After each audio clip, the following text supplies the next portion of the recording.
శ్రీ పద్మావతి జ్యోతిష్యాలయం బ్రహ్మశ్రీ చైతన్య ఆచార్య వివాహ గృహప్రవేశ సకల నక్షత్ర నవగ్రహ శాంతి కార్యక్రమాలు చండీ వారాహి రాజశ్యామల హోమాలు చేయబడును. జాతకములు చక్రం వేసి చెప్పబడును. హస్త సాముద్రికం కూడా చూడబడును. టైమింగ్స్ ఉదయం 8 నుండి 12 గంటల వరకు మరియు సాయంత్రం 6 నుండి 8 గంటల వరకు.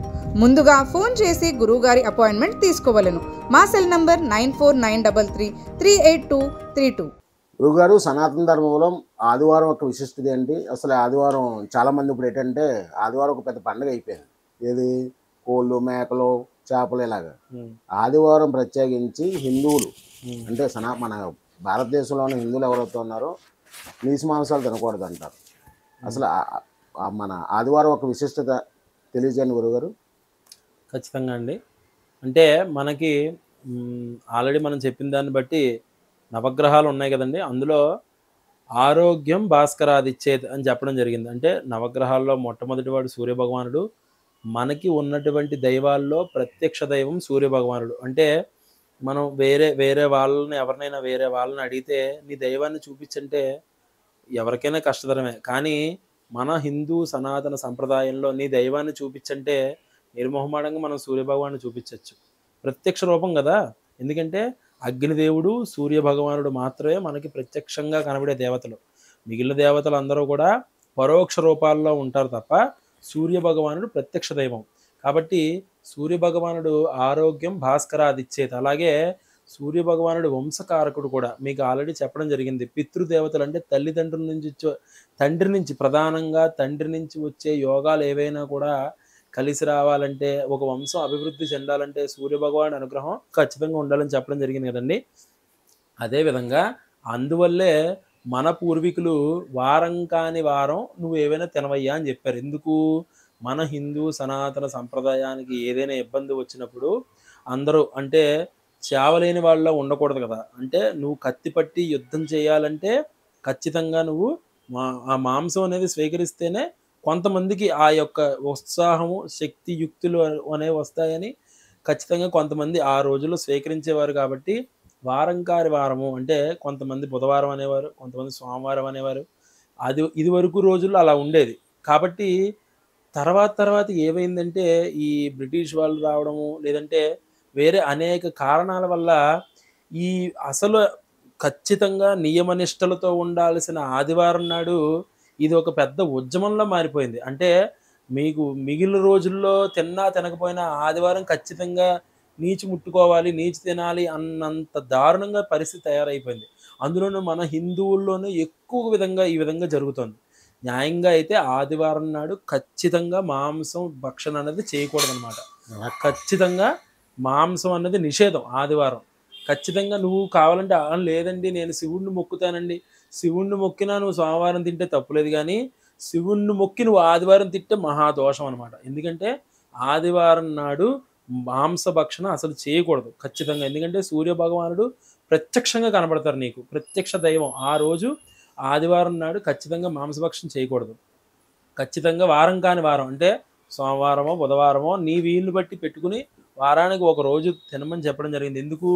ఇందాక చెప్పిన కారణం. అంటే నీ సంప్రదాయానికి ఏదైనా అడ్డు వచ్చి నీ ధర్మాన్ని ఎవరైతే ఆపుతారో, అంటే చాలామందికి తెలిసిందే అహింస పరమో ధర్మ అని చెప్తారు కదా. ఎప్పుడూ అహింసతోటే ఉండాలని చెప్తారు. కానీ ధర్మ హింస తదైవచ అంటే నీ ధర్మాన్ని కాపాడడం కోసం నువ్వు హింస చేస్తే అది తప్పులేదని శాస్త్ర ప్రమాణం. కాబట్టి నీ ధర్మాన్ని కాపాడాలంటే నువ్వు కత్తి పట్టుకోవాలి. కాబట్టి ఆ కత్తి పట్టుకోవడానికి కావాల్సిన శక్తి నీకు దీని నుంచి వస్తుంది కాబట్టి నిన్ను తినమని చెప్పింది శాస్త్రం తప్ప ఖచ్చితంగా అదేదో ఉద్యమంలా ఆదివారం రోజే తినాలనడం మాత్రం చాలా తప్పు.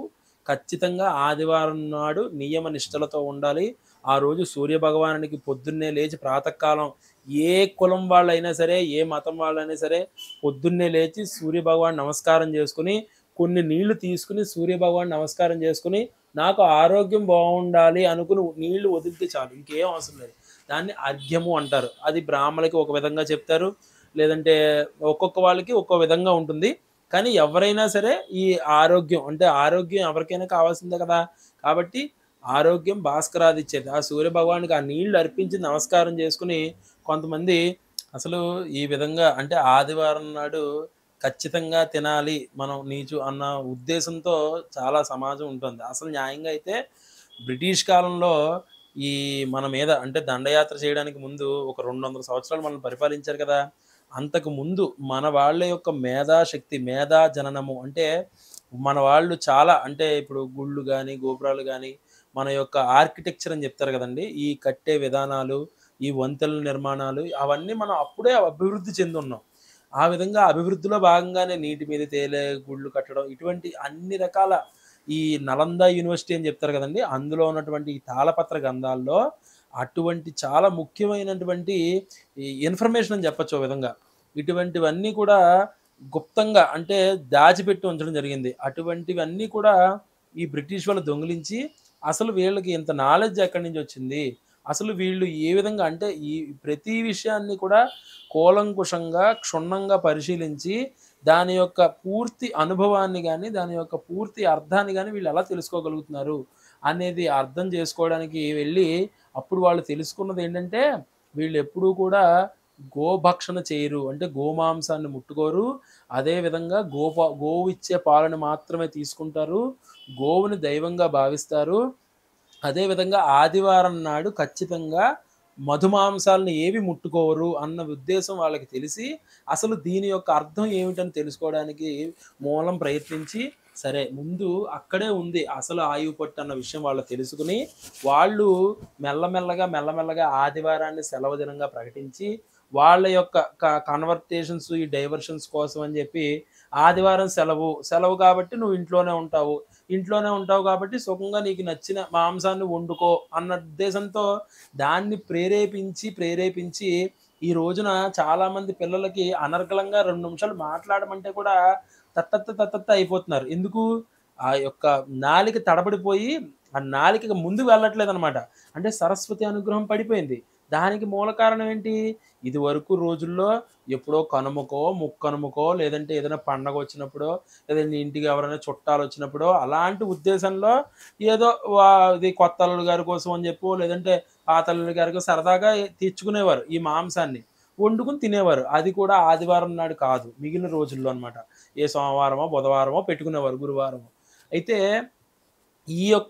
ఈ సంస్కృతిని దెబ్బతీసి జాగ్రత్తగా మనల్ని దానికి దూరం చేసి ఆదివారం మాత్రమే తినాలి అన్న ఉద్దేశంలో దాన్ని ప్రేరేపించి, అదే విధంగా ఈ గోభక్షణ అన్నది చాలామందికి అలవాటు చేసేలా చేసి, గోవు పాల నుంచి మనల్ని దూరం చేసి, ఈ గేదె పాలు ఇలాంటివి అలవాటు చేసి, ఈ 2 విధాలుగా కూడా మన సంస్కృతిని, సాంప్రదాయాన్ని దెబ్బతీసి, మన ఎదుగుదలని తొక్కే ప్రయత్నంలోనే బ్రిటిష్ వారు ఆ యొక్క ఉద్దేశంతోటి ఈ ఆదివారం సెలవు దినాన్ని ప్రకటించారు. కాబట్టి అప్పటి నుంచి వస్తున్న ఈ దరిద్రం ఇప్పటికీ మారలేదు. ఈ 75 సంవత్సరాలు గడిగిన ఈ అఖండ భారతదేశంలో కూడా ఇప్పటికీ ఆదివారమే సెలవు దినం అన్నది ఎందుకన్నది ఎవరికీ తెలియట్లేదు. ఏ శుక్రవారమో పెట్టుకోవచ్చు, లేదా ఏ బుధవారమో పెట్టుకోవచ్చు. ఎవరొద్దంటారు? ఇప్పుడు ఏ గవర్నమెంట్ నిర్ణయం తీసుకున్న దాన్ని ఎవరు మార్చలేరు కదా! కానీ తీసుకోవట్లేదు. దానికి కారణం ఇంకా మనం ఆ యొక్క బ్రిటిష్ వారి కనుసన్నల్లో అప్పుడప్పుడు నడవాల్సొస్తుంది. ఇప్పటికీ వాళ్ళు వేసిన కొన్ని రైల్వే ట్రాకులు వాడడం, కొన్ని రైలు ఇంజన్లు వాడడం ఎలా వస్తుందో, అదే విధంగా ఆ ఆదివారం అనే దరిద్రం కూడా మనకి ఇప్పటికీ వస్తుంది. న్యాయంగా అయితే ఆదివారం నాడు సూర్య భగవాన్ని పూజించాలి.